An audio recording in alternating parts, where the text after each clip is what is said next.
कुछ दिन पहले मैंने इंस्टाग्राम पे और यूट्यूब पे एक वीडियो बनाई थी जहां पे आप लोगों ने बहुत सारे कमेंट किए मुझे। तो चलो सबसे पहले मैं आपको वो वीडियो दिखाता हूँ। बिना जोमेटो के एड्स लगाए ही आपके क्लाउड किचन में इतने ऑर्डर्स आ जाएंगे कि जोमेटो को भी नहीं समझ आएगा कि आपने किया क्या। इसमें ना ही आपको कोई मार्केटिंग करनी है और ना ही आपको कोई पेड एड्स लेने हैं। तो एक लाइसेंस से मल्टीपल आउटलेट आप कैसे ओपन कर सकते हैं, क्या क्या चीजें आपको इसमें देखनी है, और मल्टीपल अगर आप आउटलेट ओपन करते हो तो क्या उसमें मोबाइल नंबर सेम होना चाहिए, आउटलेट का नाम सेम होना चाहिए, सारी चीजें आज मैं आपको इस वीडियो में बताऊंगा। तो चलो फिर वीडियो को स्टार्ट करते हैं।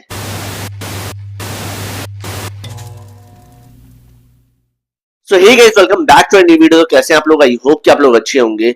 और काफी सारे लोगों ने यार अभी न्यूली अपना क्लाउड किचन ओपन किया है और काफी सारे लोग अपना क्लाउड किचन ऑलरेडी रन कर रहे हैं। बट सबसे बड़ी प्रॉब्लम क्या आ रही है कि ऑर्डर्स नहीं आ रहे हैं। कुछ लोगों ने एड्स पे भी इन्वेस्टमेंट किया, एड्स पे इन्वेस्ट करने के बाद उनको प्रॉफिट नहीं मिला तो उन्होंने एड्स को बंद कर दिया। उसके बाद उनके पास एक भी ऑर्डर नहीं आ रहा। तो ऐसे में क्या करें? देखो, सबसे बड़ी गलती आप लोग एक क्या करते हो, मेन्यू को लेकर जो मतलब मोस्टली लोग करते हैं, अपने मेन्यू में सारी चीजें ऐड कर देते हैं। और एक और चीज, वीडियो को बिल्कुल भी स्किप मत करना। अगर आप स्किप कर दोगे तो मैंने बीच बीच में कुछ कुछ पॉइंट्स बताए हैं, वो आपको फिर समझ नहीं आएगा। अब मैंने यार काफी सारे लोगों का ऐसा मेन्यू देखा है जिसमें कि वो रोटी, चावल, थाली, पिज्जा, बर्गर, मोमोज सारी चीजें ऐड कर देते हैं। मतलब एक मिक्स कैटेगरी का मेन्यू बना देते हैं, जिसकी वजह से फिर वो बोलते हैं कि हमारे पास ऑर्डर्स नहीं आ रहे। तो आप एक बात बताओ, ऑर्डर्स कैसे आएंगे? क्योंकि जोमेटो का जो एल्गोरिथम है वो इस तरीके से काम करता है, वो कैटेगरी वाइज काम करता है। तो उसको समझ ही नहीं आएगा कि आप कौन सी कैटेगरी में हो। यानी कि अगर कोई कस्टमर पिज्जा सर्च करता है जोमेटो पे जाके, तो वहां पे आपका कैटेगरी नहीं है। अब आपकी कैटेगरी नहीं है तो आपका आउटलेट भी वहां पे शो नहीं करेगा किसी कस्टमर को, और जिसकी वजह से वहां पे ऑर्डर्स आपके पास नहीं आते हैं। अब इसको किस तरीके से ठीक करना है वो भी मैं आपको आगे वीडियो में बताऊंगा। लेकिन जो भी नए लोग स्टार्ट कर रहे हैं अपने क्लाउड किचन को, तो मैं उनसे यही बोलना चाहूंगा कि आप किसी भी एक कैटेगरी में अपना मेन्यू बनाओ। अगर पिज्जा सेल कर रहे हो, इटालियन अगर आपको बेचना है तो सिर्फ इटालियन में बनाओ, अगर इंडियन बेचना है तो सिर्फ इंडियन में बनाओ। मिक्स मत करो, जिसकी वजह से रैंकिंग में बहुत ज्यादा इशू आता है, प्रॉब्लम होती है आप लोगों को, फिर आप रैंक नहीं कर पाओगे, और जिसकी वजह से आप फिर सर्च में भी नहीं आते हो जोमेटो के। और कोई जब देखो, सर्च में ही जब अगर आप नहीं आओगे तो फिर ऑर्डर कोई कस्टमर कैसे करेगा? आपके आउटलेट के बारे में पता ही नहीं चलेगा। काफी सारे लोग यार अपने मल्टीपल क्लाउड किचन को रन कर रहे हैं अपनी एक ही लाइसेंस से। ठीक है, देखो इसमें होता क्या है कि आपके पास एक लाइसेंस होना चाहिए वैलिड। ठीक है, उसके बाद आपको क्या करना है, जैसे फॉर एग्जांपल मान लो कि आपने क्लाउड किचन ओपन किया है, लेकिन उस वाले क्लाउड किचन पे आपको ये लगा कि यार मैंने इस पे जोमेटो एड्स भी ले लिया है, सब कुछ कर दिया है, अब इसका जो मतलब रैंकिंग वगैरह है वो खराब हो गई है क्योंकि मैंने एड्स बंद कर दिए हैं, क्योंकि लॉस हो रहा था उसमें। तो अब इसके पास ऑर्डर्स नहीं आ रहे, मतलब इस वाली आईडी पे बिल्कुल भी ऑर्डर नहीं आ रहे। तो अब आपको क्या करना है, अब आपको उसी नाम से, अब इसमें है ना बहुत सारे लोगों का क्वेश्चन ये आया था मेरे पास कि क्या सेम नाम से करना है या अलग नाम से करना है। तो देखो, दो तरीके का इसमें लोगों ने लाइसेंस बनवाया था अपना।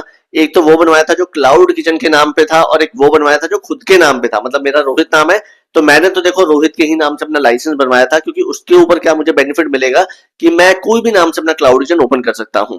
तो अब जिसने अपने नाम से बनाया है वो तो कोई भी नाम से अपना क्लाउड किचन ओपन कर सकता है, लेकिन जिसने उसी नाम से अपना क्लाउड किचन का लाइसेंस बना रखा है तो उसको उसी नाम से दूसरा आउटलेट भी ओपन करना पड़ेगा। अब उस नाम से आउटलेट ओपन हो गया, अब क्या करना है, आपको नंबर, मोबाइल नंबर वहां पे दूसरा डालना है, क्योंकि ये डालोगे तो दोबारा से यही अकाउंट लॉगिन हो जाएगा, क्रिएट नहीं होगा, क्योंकि वो बोलेगा कि ऑलरेडी ये जो नंबर है वो रजिस्टर है। तो आपको क्या करना है, कोई दूसरा नंबर ले लेना है, सस्ता मिल जाता है नंबर। और हर आज की डेट में हर किसी का फोन जो होता है वो डुअल फोन होता ही होता है। ठीक है, और घर में अगर दो फोन है तो ऐसे आपके पास तीन सिम हो जाती है। तो आपको क्या करना है कि दो में अगर चलाना है, पहले एक ही आउटलेट ओपन कर लो। तो मतलब तीन चार मत करो, पहले एक और ओपन करके देख लो कि कैसा चल रहा है। उसके बाद जब आप वो आईडी क्रिएट कर दोगे, नॉर्मल है जैसे आपने अपना पहला वाला जोमेटो का क्रिएट किया होगा उसी तरीके से ये करना है। तो मैं पूरा वो प्रोसेस नहीं दिखा रहा हूँ क्योंकि सबको पता ही है कि किस तरीके से क्या करना है। सिर्फ आपको मोबाइल नंबर की जगह न्यू वाला मोबाइल नंबर एंटर करना है, अपना लाइसेंस वही अपलोड करना है, बैंक डिटेल वगैरह सब कुछ करके वही 2 से 3 दिन में उनकी वेरिफिकेशन होती है। और घर पे कोई नहीं आता है, बहुत सारे लोग पूछते हैं। तो फिजिकल वेरिफिकेशन कुछ भी नहीं होती है, ना लाइसेंस में होती है, ना जोमेटो करता है। तो इस तरीके से आपको वहां पे लॉग इन कर लेना है और आपका 2 से 3 दिन में वो अकाउंट क्रिएट हो जाएगा। उसके बाद इस वाले आईडी में ये गलती बिल्कुल मत करना जो एड्स लेने की आप लोग कर देते हो। फ्री एड्स है, ठीक है, वो ले लो, कोई दिक्कत नहीं है, लेकिन पेड एड्स मत लेना। ठीक है, अब बहुत लोगों के ना दिमाग में क्वेश्चन आ गया कि यार 2 आईडी क्रिएट करने से क्या होगा, नाम तो सेम ही है हमारा। तो देखो, इसमें मैं आपको बताता हूँ, मैं आपको एग्जांपल लेता हूँ यूट्यूब का, क्योंकि सबके एल्गोरिथम जो होते हैं ना वो सेम तरीके से ही काम करते हैं। तो यूट्यूब में क्या होता है कि फॉर एग्जांपल अगर आपने ना एक वीडियो उठा के डाल दी, ठीक है, तो उस पर व्यूज नहीं आएंगे। उसी वीडियो का अगर आप उठा के 10 बार डाल दोगे यूट्यूब पे सेम टाइम में, उसी टाइम में डाल दिया, तो आप खुद देखोगे कि किसी पे 5 व्यू आ रहे हैं, किसी पे 50,000 आ रहे हैं, किसी पे 5,000 आ रहे हैं, किसी पे 0 व्यूज आ रहे हैं, सेम वीडियो है। तो अल्गोरिथम उस तरीके से काम करता है, कुछ कुछ वीडियोस को पुश कर देगा, कुछ कुछ वीडियोस को नहीं करेगा। तो इसी तरीके से जो जोमेटो है उसका भी एल्गोरिथम काम करता है। तो इसीलिए हमें उसके एल्गोरिथम को समझ के उस तरीके से आईडी को क्रिएट करना है। अब आईडी क्रिएट हो गई, अब सेकंड चीज ये आती है कि मेन्यू। मेन्यू देखो, आप वो वाला मत डालना जो आपने पुराना अपना आउटलेट में डाल रखा है, यानी कि अगर आपका मिक्स मतलब मेन्यू है पूरा, तो वो मत डालना, सेपरेट करके डाल दो। अगर आप इंडियन उसमें सेल मतलब उसमें इंडियन भी, चाइनीज भी, इटालियन भी सब कर रहे हो, तो इस वाले में आप इटालियन कर दो, फिर एक और क्रिएट कर दो उसमें इंडियन कर दो, एक और क्रिएट कर दो उसमें चाइनीज कर दो। तो इस तरीके से कर दो। और नोटिफिकेशन देखो एक ही फोन पे आएगा, जो भी फोन में आपने ड्यूअल सिम वगैरह कर रखा है, इस तरीके से अलग अलग नोटिफिकेशन आपको सारे नंबर पे आएगी ऑर्डर की, ठीक है।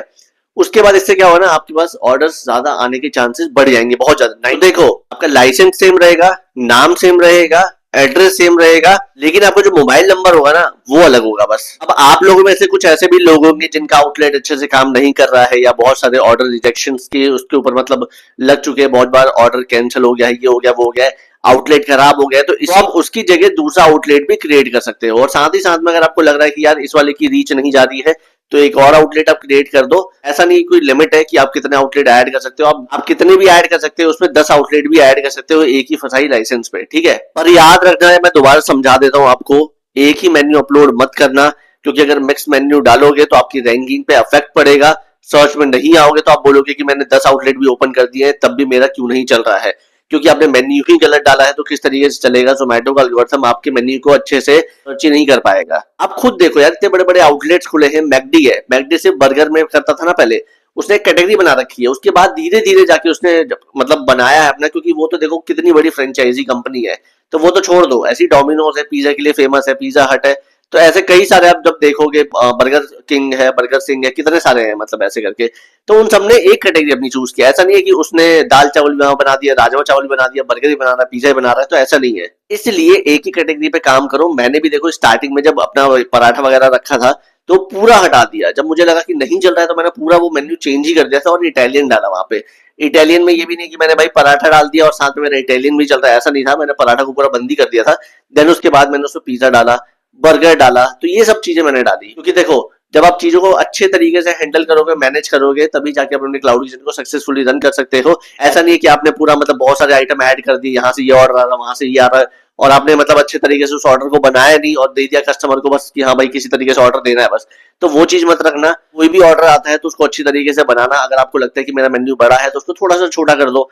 जब आपसे लगे कि ये इतना मेन्यू मेरे से मतलब मैनेज हो जाएगा, उतना ही मतलब आइटम अपने मेन्यू में आप रखो। और बहुत लोग यार गलती क्या करते हैं ना, बार बार अपने आउटलेट को अपने ही उसी फोन से ना चेक करते रहते हैं जोमेटो पे जाके कि क्या हुआ, मेरा ऑर्डर मतलब सर्च में आ रहा है कि नहीं आ रहा है, क्या है क्या नहीं है करके। तो ऐसा मत करो, क्योंकि जोमेटो को फिर लगता है ना कि यार बार बार यही बंदा अपने आउटलेट को सर्च कर रहा है, मतलब कुछ गड़बड़ है।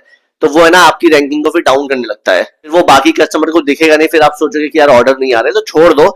आईडी बनाइए। अगर आपको आईडी चेक करनी है तो दूसरे फोन से कर लो, बार बार अपने फोन से मत क्या करो। देखो यूट्यूब में भी यही पॉलिसी होती है सेम, कि अपने फोन से अगर आप वीडियो को देखोगे ना, तो उसमें बहुत ही जल्दी मतलब आपकी वीडियो डाउन होने लग जाती है और रैंकिंग गिर जाती है पूरी। तो हर किसी का एल्गोरिथम इसी तरीके से काम करता है। तो इसलिए मैं बार बार आपको एग्जांपल लेके समझाता हूँ यूट्यूब का भी, ताकि आप समझोगे। अगर जो लोग यूट्यूब पे भी वीडियोस वगैरह डालते हैं उनको पता होगा, तो इस तरीके से वो भी चीजें काम करती है। तो अपने मोबाइल से कभी भी मत देखो उस चीज को। तो चलो, आई होप आपको समझ आ गया होगा किस तरीके से आउटलेट क्रिएट करना है, क्या क्या चीज आपको ध्यान में रखनी है। और अगर आउटलेट क्रिएट करने में, आईडी क्रिएट करने में आपको कोई भी इशू या प्रॉब्लम आएगी, तो आप मुझसे पूछ लेना। इंस्टाग्राम पे मुझे मैसेज कर देना, इंस्टाग्राम की आईडी यहाँ पे मेंशन है, ठीक है। बाकी चलो फिर वीडियो को यहीं पे एंड करते हैं। और आई होप आपको आज की वीडियो पसंद आई होगी, और ज्यादा से ज्यादा लोगों को यार शेयर करो, जो लोग अपना क्लाउड किचन ओपन करना चाहते हैं, या कुछ जिन लोगों ने ओपन कर दिया है, ऑर्डर्स वगैरह नहीं आ रहे, तो उनके लिए वीडियो बहुत ज्यादा यूजफुल रहने वाली है।